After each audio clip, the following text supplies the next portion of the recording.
we've got a follow-up with the digital value capture team. We've got Stephen and Belinda, and today the focus is on Belinda. So Stephen, yep, you're muted. Fantastic.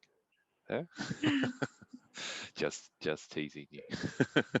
All right, Belinda. So welcome. Really excited to have you guys back. It was, yeah, fantastic to learn all about what you're doing, and today we're going to go take a slightly different angle, Belinda, with you. And so you're working with Stephen on the digital value capture stuff, but we're also going to focus today on diversity and inclusion in the tech industry and some of your observations and ideas for pathways and opportunities for people. So yeah, looking forward to it. Yeah. So do you want to tell us a little bit of your story of how you got into the tech industry and some of the things you've noticed there, and bridging then into why this is so important? Yeah. So I got into the tech industry by accident.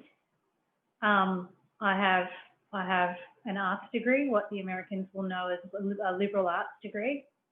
And I just ended up, I worked in the state government in Australia where I was living as my first job, like did a policy training program, and just ended up in a central communications unit at the end of 1994. And my boss at the time said, hey, there's this thing called the World Wide Web. He said, I think the Queensland government's going to need a website.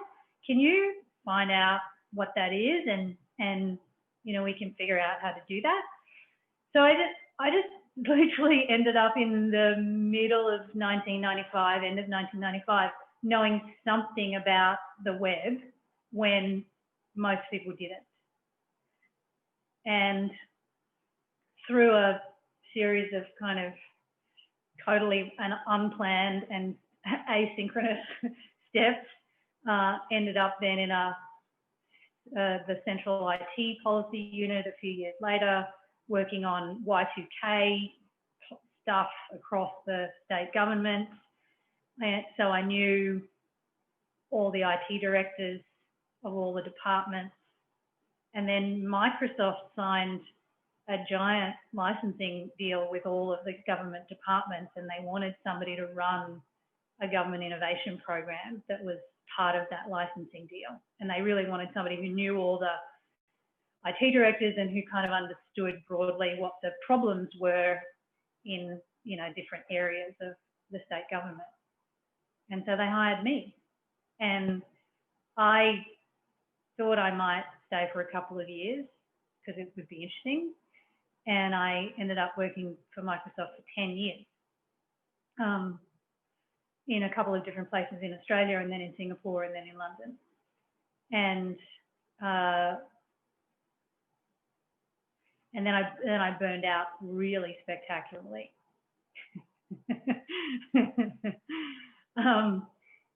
And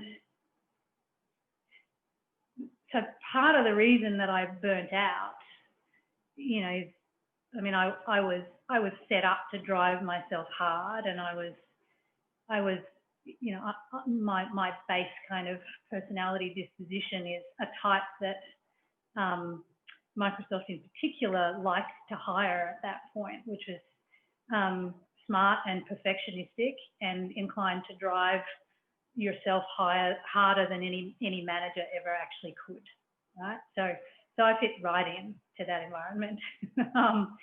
And I always felt inadequate.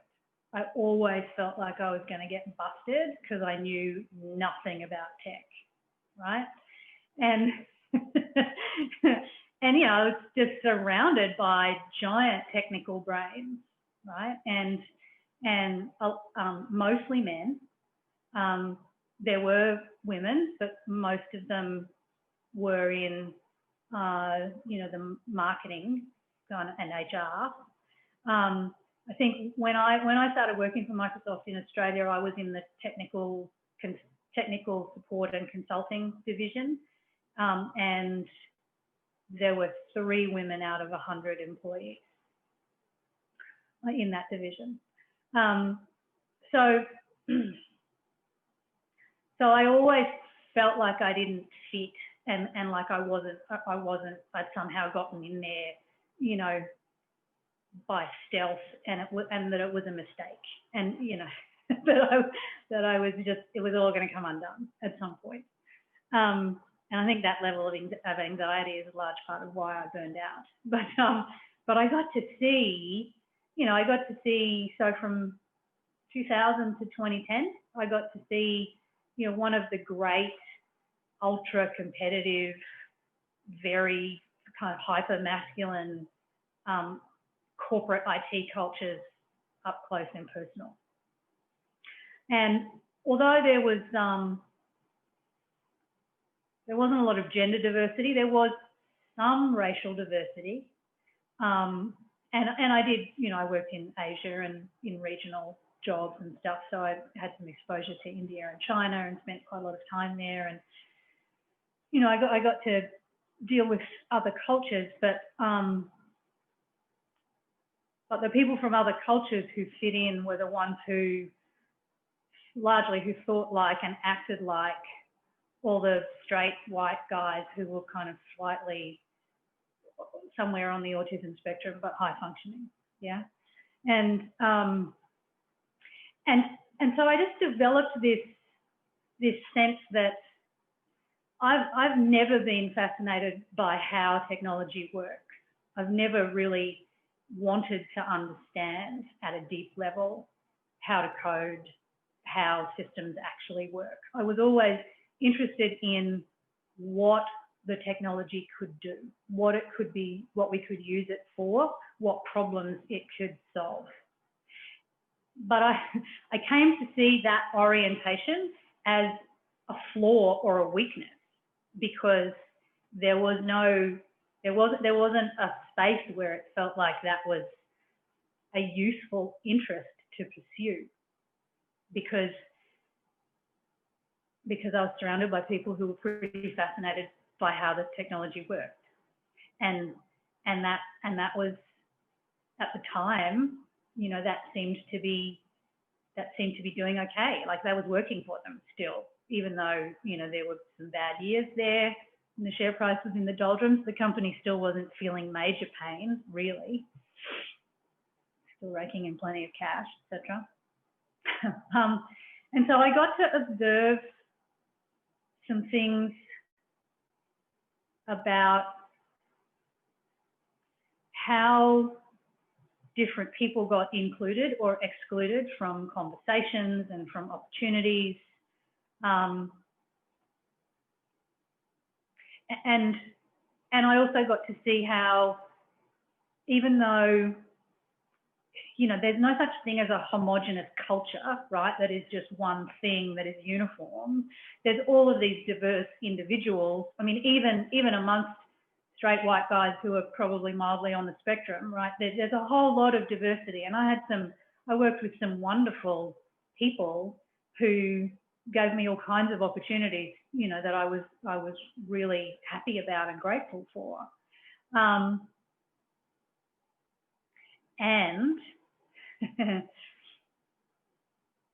And still there can be this kind of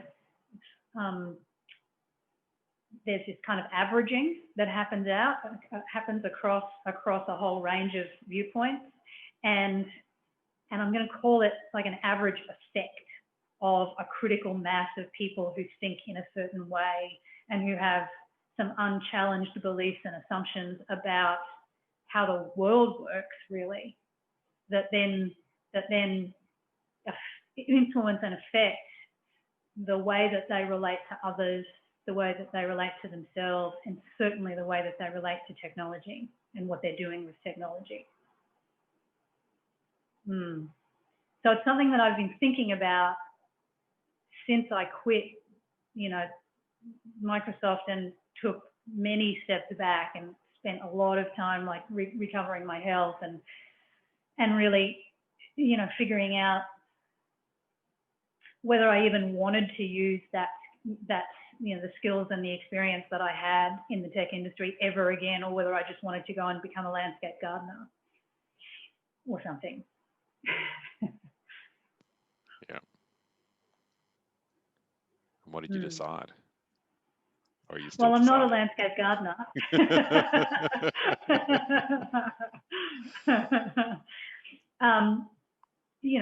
One of the places where my fascination with how technology can be used to solve problems, one of the places where that really fits and is useful is in the area of value, right? Business value, etc. So that really is, why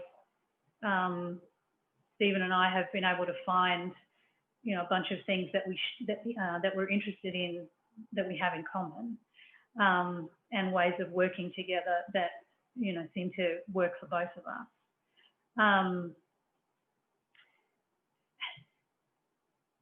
And there's always been this thing just kind of nagging at the back of my brain around the perspective that I have on some of what gets called diversity and inclusion, that might be useful to share in some way at some point. Okay, super. So a few minutes ago, you left a real marker when you were talking about your observation on an orientation or a belief system that was sort of an averaging out of the dominant culture within Microsoft and it wasn't just a belief system about who people were, but it was actually a belief system about the world and how the world worked and how the world is or was. Can you expand on that a little bit more? Because I think like having a sense of that underlying belief system might.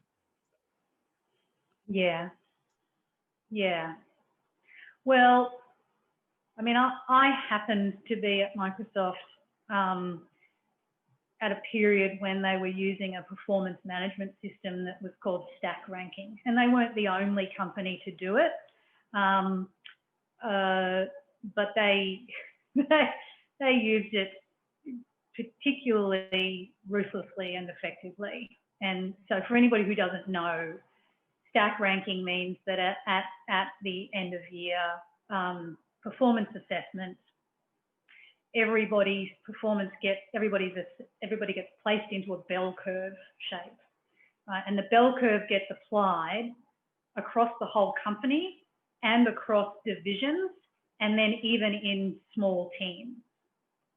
So if at the time there were ratings of 5 to 1, and if so it kind of evens out across the company, right? That means that the majority of people fall in the middle, and you have people at the bottom and people at the top. When you get to a team of 5 or 6 people, it gets pretty interesting, because only one person can be at the top and somebody has to go on the bottom.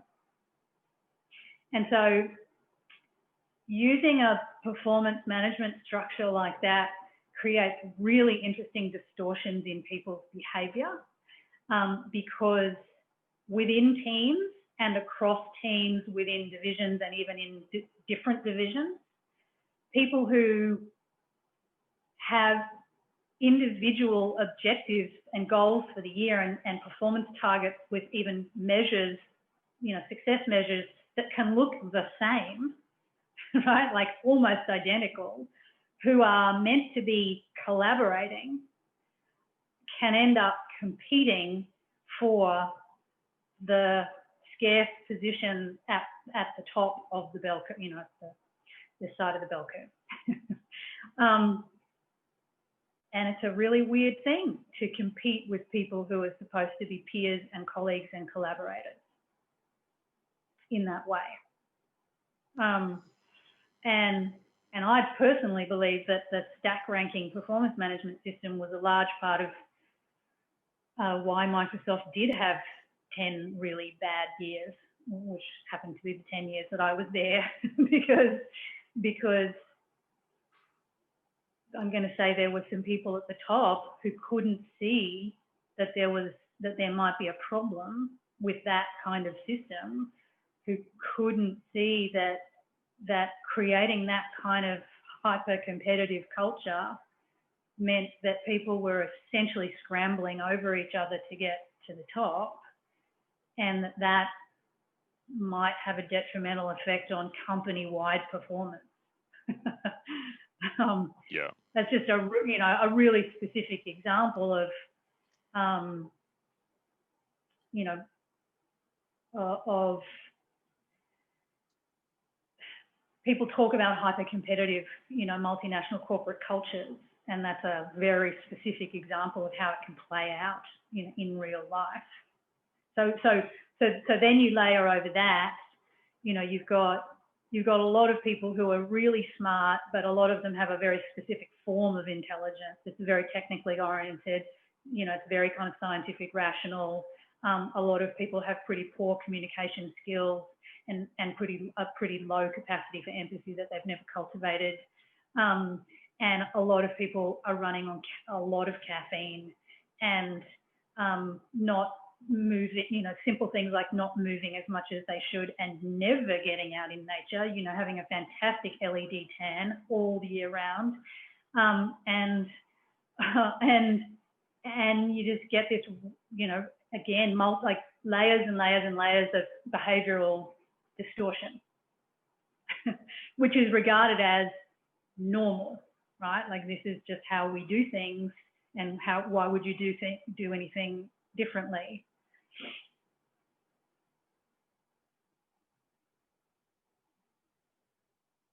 And one of the things that I observed is that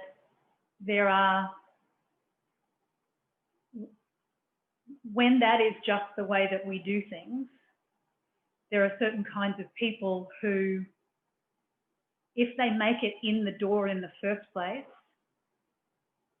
sooner or later, depending on their willingness and capacity to tolerate an environment that doesn't feel right to them, sooner or later they will self-select out. Understood. Can I test something here?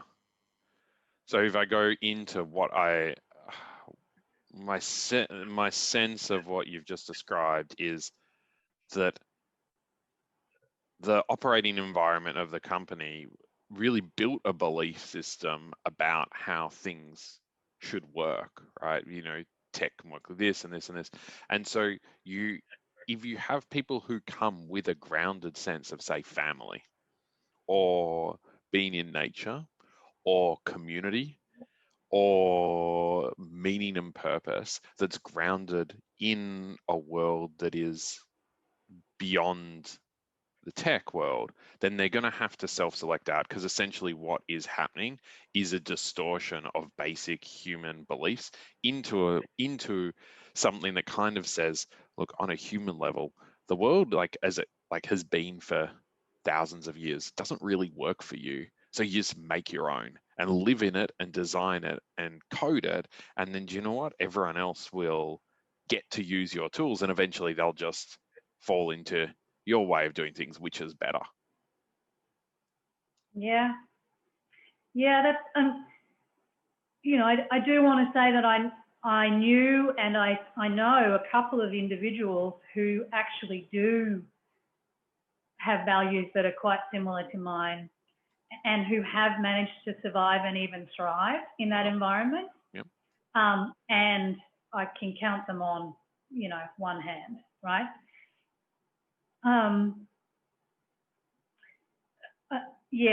It was,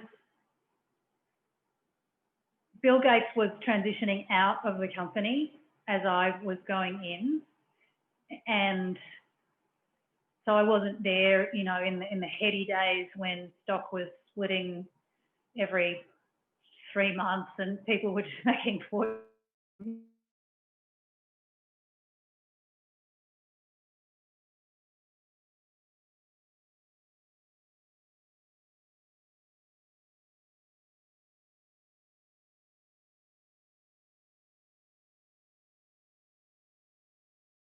But I think Microsoft has done a lot of work since I was there on changing their culture, like consciously a lot of work on to shift it. which I think is evident in how they're showing up in the marketplace, today. But the company culture was shaped in the early days by this kind of mass worship of Gates as a personality, and a lot of what was seen as high value behaviours were behaviours that he modelled, right? So super smart with a form of, very specific form of technical, scientific, rational intelligence, not great communication skills, very little capacity for empathy, very competitive, ruthlessly competitive. Yeah.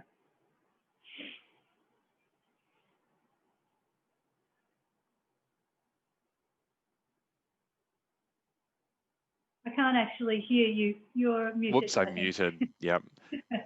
So over the last decade, you're saying, after you burned out and you've been working out, what do you do? How do you integrate this, or do you leave this all behind?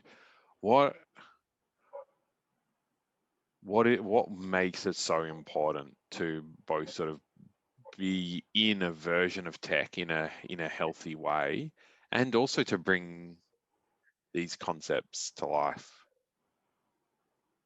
Well, so Stephen and I have talked quite a lot about how a lot of times the people who have the most interesting ideas for how technology can get used to solve problems don't know how the tech works.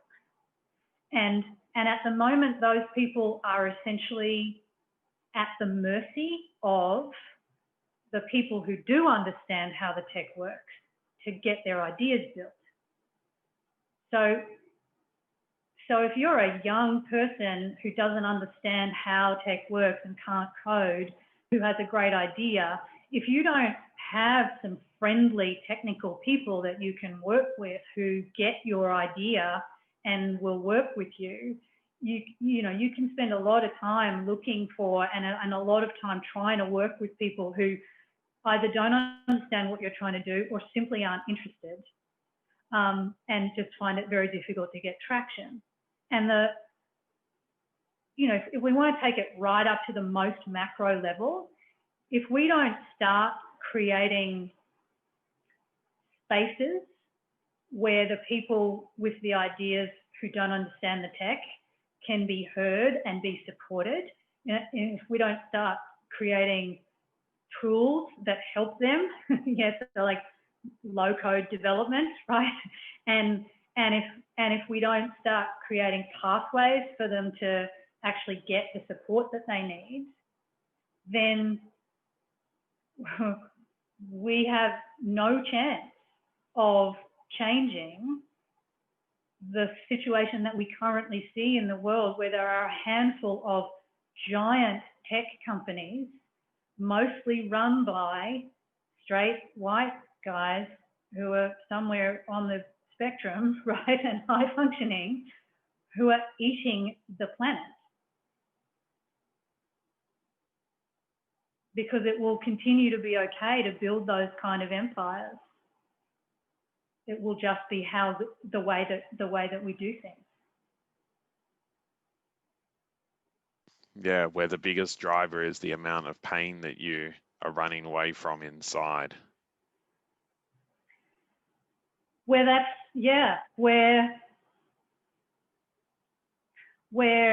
pain and value are not even considerations, where the only consideration of value is what they call shareholder value, right? So it's profit maximization without any consideration of the hidden costs, human and economic and otherwise, of that profit. So why didn't you just go to landscape gardening? Like, what kept you, despite the brutal nature of this world, like what kept you close enough, to be continuing to be in that inquiry, and then eventually to step back and be able to want to do this in a more conscious and inclusive way?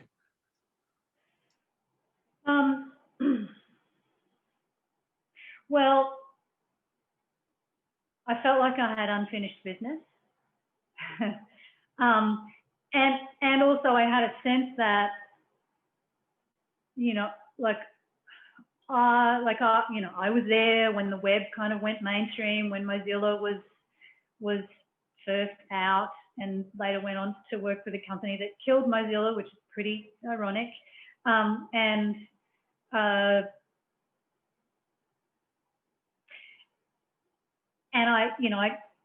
got a sense over the last few years that first wave of the web was nothing compared to the wave that we're seeing and going to see with blockchain and decentralized and distributed systems. Yeah, like we're only just getting started in terms of what we can do. And I started to get really interested in the fact that, low code or no code development was seemingly starting to mature a little bit. People actually were starting to think about it and take some action on it. You know, even highly technical people were starting to see that as something that might be worthy of their attention. And so I started to get a sense that there is a space where I can play. And if there's a space for me to play, then there's a space where other people can play. We just need to make it easier and probably more attractive for them to walk in the door in the first place. What does it feel like to have a space where you can play?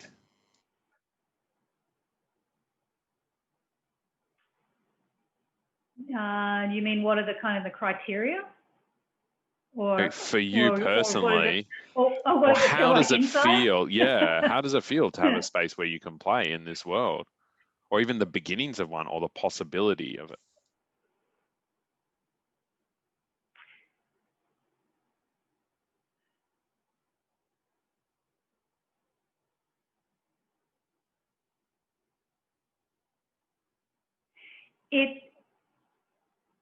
Instead of feeling frustrated, I actually feel hopeful and optimistic. Okay, that's so when you're feeling hopeful and optimistic, I'm imagining you mean for other people and for possibilities for the world and etc. But for you, you've gone through all of these experiences. Like, what does it actually feel like when you get to do something that you always imagined was possible, but sort of never been fostered or encouraged in these environments you've been in? Like, what is it? Yeah, how does it feel for you, and what does it offer for you personally? Well, it's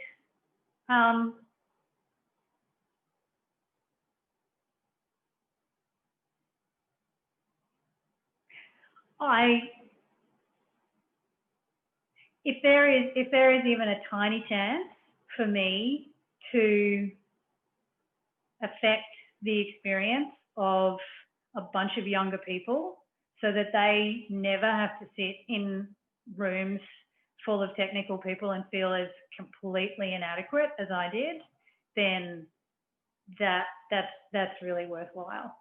Yeah, then my job's done. Like,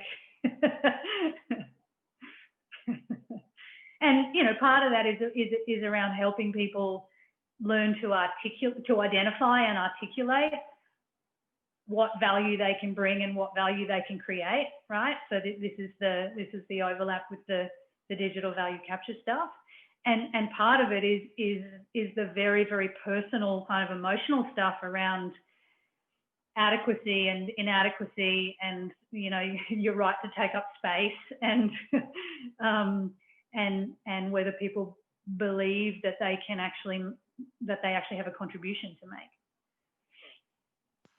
Yeah, it's one of these amazing things, isn't it, that the experiences, if they don't break us, create such a drive for good in the world. And what I just saw is like the smile and the light inside you just coming on as you think about basically the pain avoidance that you can support people to experience by not having to go through what you've gone through. And it got me wondering of, you know, in a way, the beauty of the brutal world that you're just describing, and not only then but now, and you know what pathways people are going to be compelled to offer because of how challenging the world that we've created, both within now the tech industry and around the tech industry. Whereas back then you could avoid it, Right.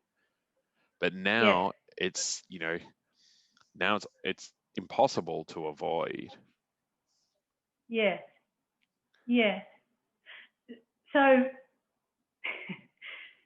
just in case anybody's thinking that, you know, what I'm talking about is ancient history, I'm not going to name the event, but Stephen and I recently had an opportunity to observe a hackathon. Yeah.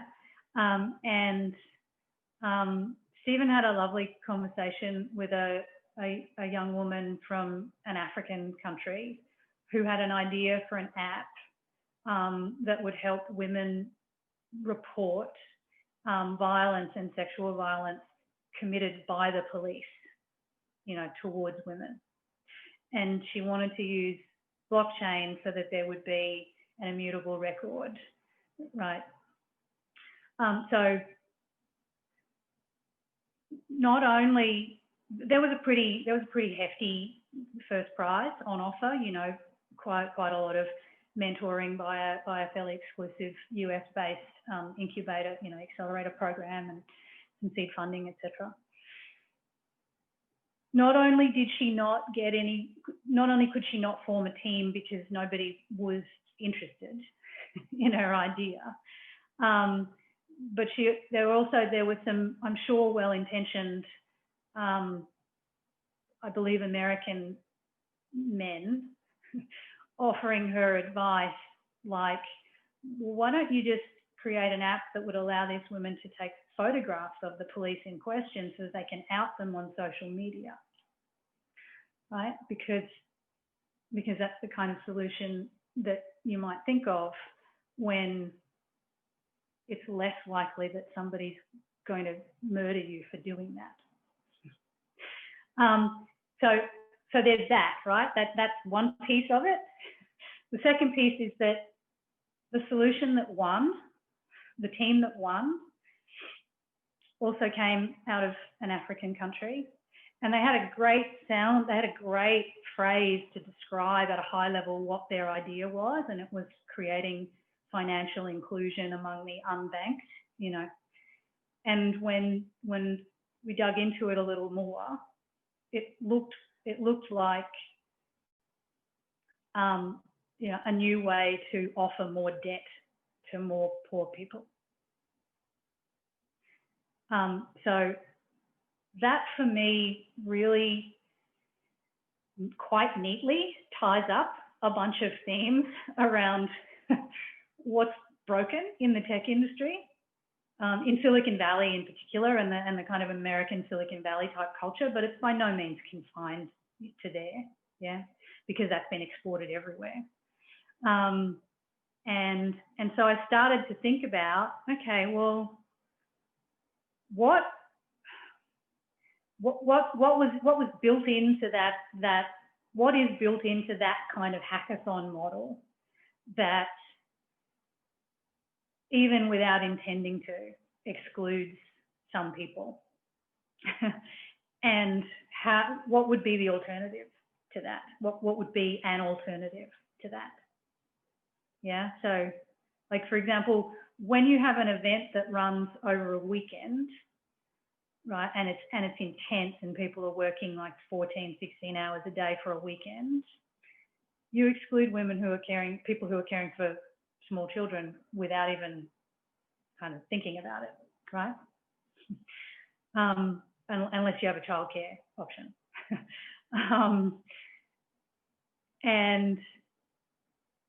And when it's one single event and it's competitive with winners, some people lose. And when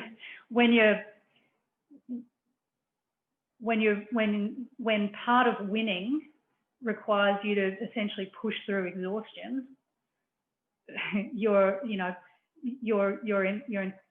rewarding the people who are willing to enter into what we used to call a death march at Microsoft, and excluding the people who are unwilling or unable to do that.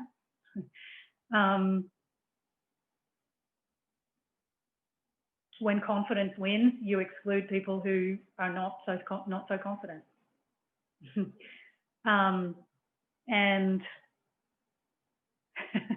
And when the judging criteria are kind of fuzzy and opaque, it all gets a little bit muddy, yeah, around who's winning and why and how. So I started to think about, I wonder if there's something that you could do that wasn't necessarily based on these, one-hit events, right? But more of an evergreen kind of a program that has cycles and flows that people can enter into at a time when it works for them, and they can run the process as it works for them, where everyone can get what they need, rather than some people win and some people, get nothing. Where instead of being focused on solutions, which often, in tech environments gets translated to focusing on code, right? How would we encourage people to focus on challenges, so problems, and root causes of those problems, and possible remedies to those root causes? And could you create systems, structures, processes, support networks where wisdom succeeds, and if people are willing and it's appropriate to contribute it, where wisdom can contribute to the success of others. And everyone can contribute in different ways and still get recognised for that. And maybe even where everyone sets their own judging criteria, right?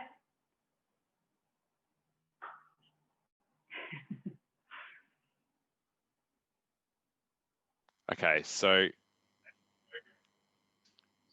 I just want to check something.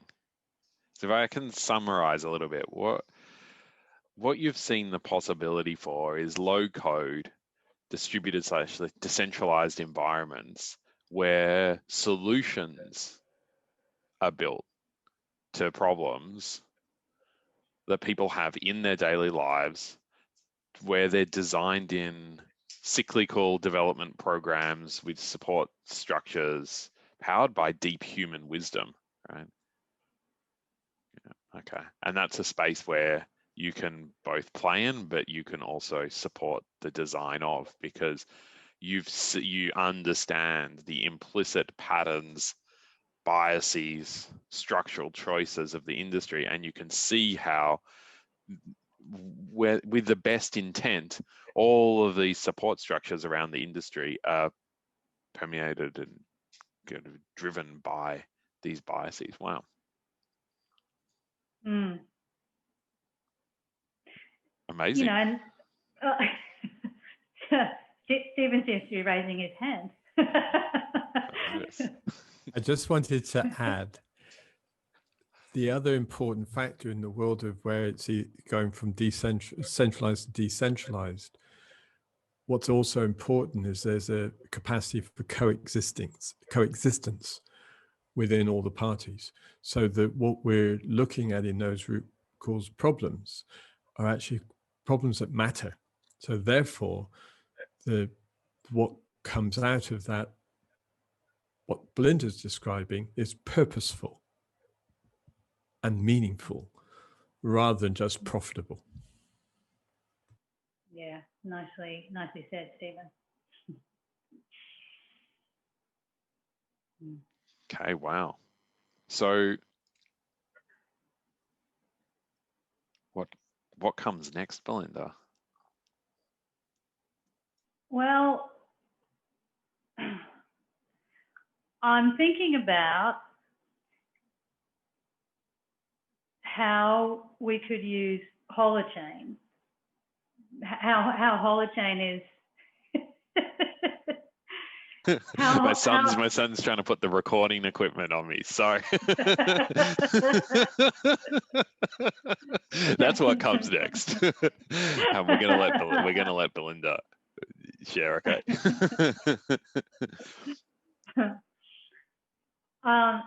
So I've started to think about how, you know, whether we could do some interesting things with holochain apps to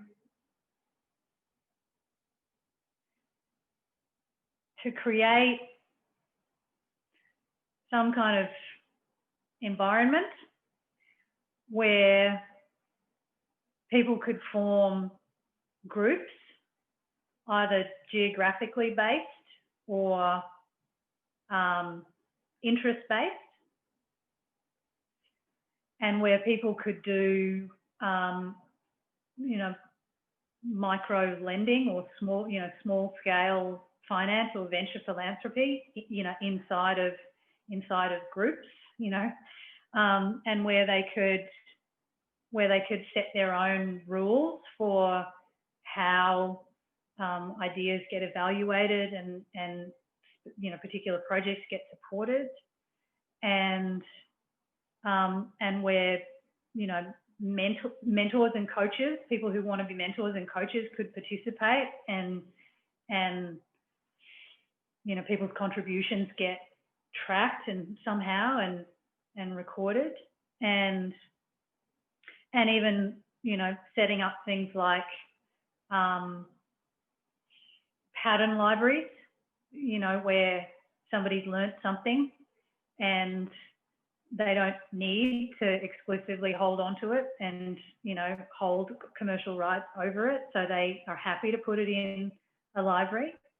And it could be a technical pattern. It could be some kind of organizational blueprint. It could be a process, you know. And then, you know, whether we could create, Stephen calls it a sandbox. I'm calling it a craft box. You know, like on Play School, David, where they had the yeah, the box of all the useful things you can do cool stuff with. Yeah.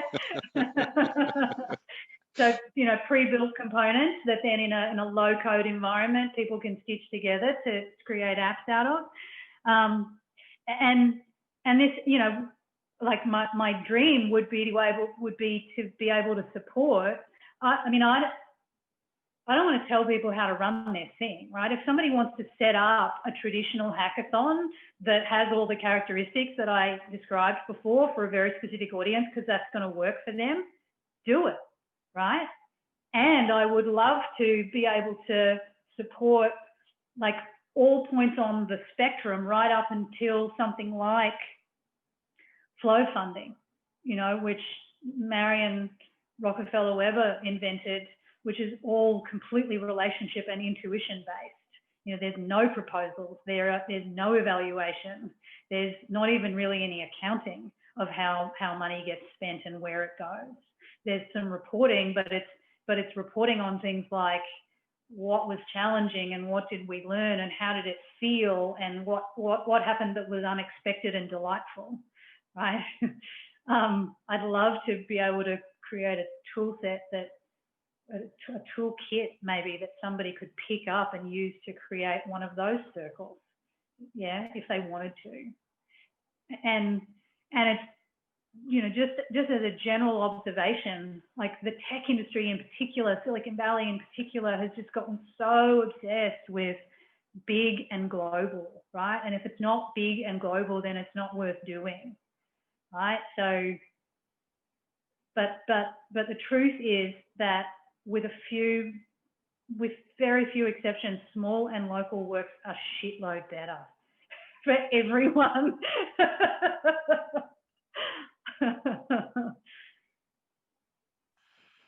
Yeah, amazing. One final So just another intersection in terms of that line of thought. We've also been talking to some of the hackathon community. So 𝐻𝐿𝐵, as you recommended, and both Adam, to see what's been built. So 𝐻𝐿𝐵's has given me confidence in terms of what he's already able to do and will do, is to bring in the structure for formulating agreements.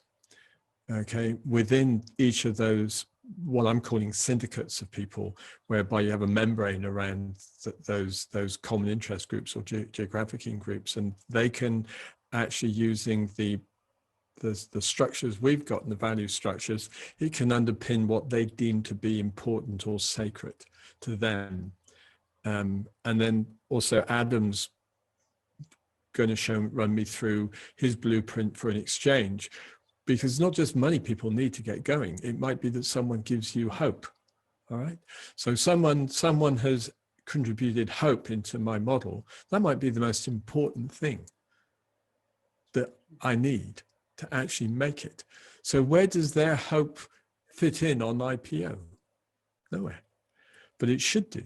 And it does do. So what we're looking at in our contribution is how to create value so that people can actually attribute the value impact of intangible, non-numerical values like hope, and actually predict what that will be, verify it, tokenize it. And of course, then that becomes not just currencies as we understand, but also assets, which in turn form capital. So the idea of boundaries between social capital and business capital, what's the difference? The young people I teach have no comprehension that there is any difference, and there shouldn't be in their mind. It's all capital. So that's our bit, to be able to help that.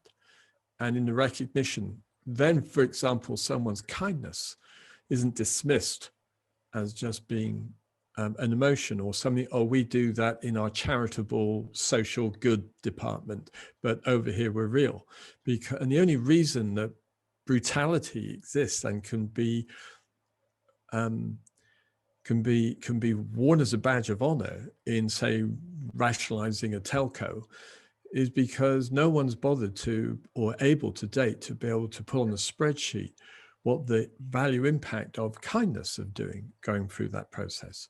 Okay, and actually, if you measure it, kindness is more efficient, more effective. It's more of everything, but it's not used. And therefore, even in today's environment, I've seen it even with hackathon. Sorry, with hackathons with blockchain and with holochain. I've seen all that behavior worse than what Microsoft were doing in some cases. I mean, it resembled such levels of intense competition.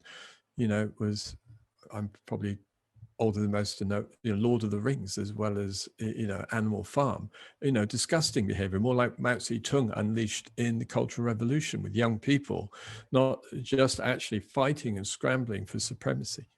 So I have no good can come of that at all. So unless we actually do something about it, the default will be what we already have. So that can't happen. Stephen. So Belinda, and final question is just actually builds on what Stephen said. Why is holochain a place where you're more comfortable playing, if it is? And I guess that's a kind of one I don't really know how to ask, because I guess I'm making an assumption that within the way holochain, the technical orientation of holochain, and then the composable pieces, etc., make it an environment where you're more comfortable playing, but that isn't necessarily true. So I'd like to just understand a little bit about why or why not holochain, and then within the holochain ecosystem, what is set up that can sort of support some of what you've described, and also where it could be improved. And again, that if I'm making several assumptions in that question, so correct any of those. Yeah, sure. So, you know, my observation is that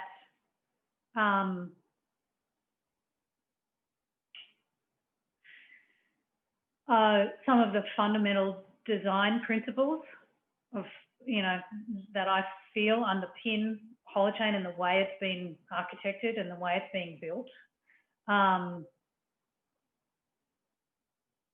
influence the behaviour of people who use it and influence the kinds of people who are drawn to it as a technology platform to play with.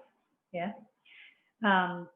My experience of being in holochain, physical real world events is that it's a very different crowd than you get at most standard blockchain events, for example. Yeah. There are less people who are obsessed with finding the next moonshot. Yeah. Many, many less.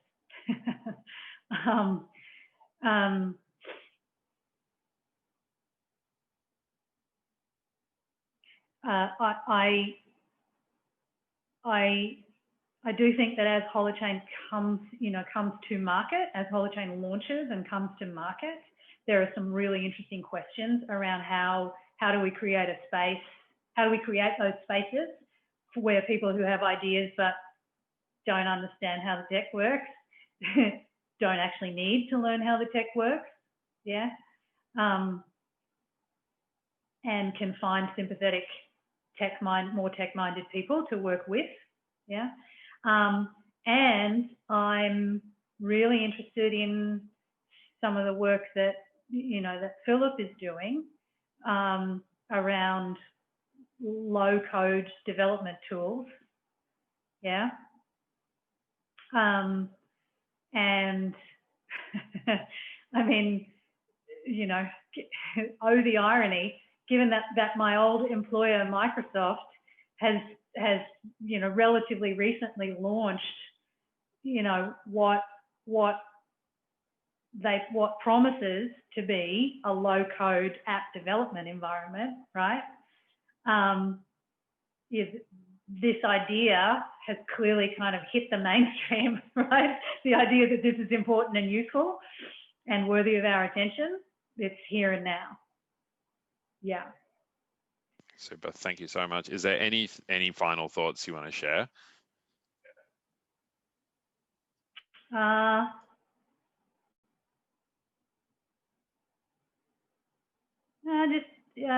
Thank you for creating a space where I can talk about this stuff, and yeah, let's just do some cool shit.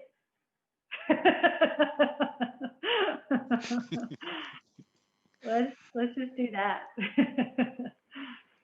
Super. Well, thank you so much, Belinda. I'm really looking forward to seeing what comes from this, and yeah, cool shit that gets built and how it gets built as well. Yeah. I don't. All I have today are thoughts, musings, ideas.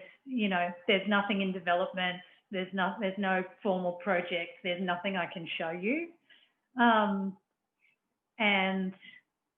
I don't know, maybe there are some other people out there who are interested in this as well, right? Because I don't want to, and I cannot solve this problem on my own. Super. On that note, thank you so much, Belinda. Thank you. Thank you, Stephen. And you did brilliantly, Stephen. There has to be a first time for everything, right? Well, what could I say? Yeah, thanks. And looking forward to continuing the conversation with you guys over the coming weeks and on the work you're doing on hackathons, supporting, I know you're doing quite a lot in this low code environment, even shifting people's mindsets and readying people for this environment. So yeah, fantastic work. And yeah, look forward to the next conversation. Thanks, David. Me too. Thank you, and thank you, Belinda. Yeah, thank you very much, Thanks, Belinda. Stephen. Yeah.